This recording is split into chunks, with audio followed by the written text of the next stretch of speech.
غیر قوموں کے لیے انکشاف کا نور۔ آج کی دوسری تلاوت مقدس لوکا کی انجیل، اس کا 2 باب 22 سے 35 آیت تک۔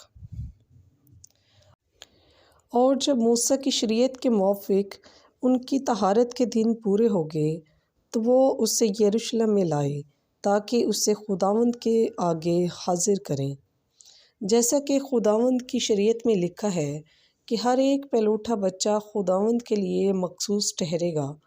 اور ذبیحہ لائیں، یعنی قمریوں کا ایک جوڑا یا کبوتروں کے 2 بچے، جیسا خداوند کی شریعت میں لکھا ہے۔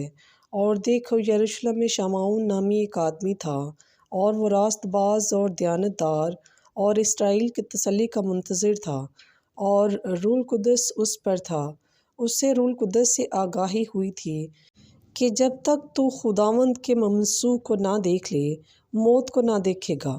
وہ روح کی ہدایت سے ہیکل میں آیا، اور جس وقت والدین اس بچے یسوع کو اندر لائے تاکہ اس کے لیے شرعی فرائض ادا کریں، تو اس نے اسے گود میں لیا اور خدا کی حمد کر کے کہا، اے مالک، تو اپنے قول کے مطابق اب اپنے بندے کو امن سے رخصت کرتا ہے، کیونکہ میری آنکھوں نے تیری نجات دیکھ لی ہے، جو تو نے سب امتوں کے روبرو تیار کی ہے، غیر قوموں کے لیے انکشاف کا نور، اور اپنی امت اسرائیل کا جلال۔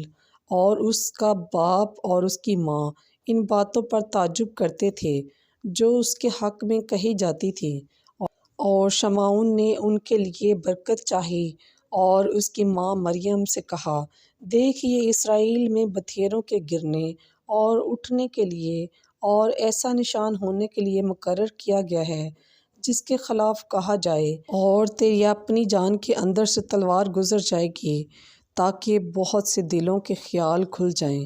پس پاک کلام کے پڑھے اور سنے جانے پر خداوند کی خاص برکت ہو۔ خداوند کا شکر ہو۔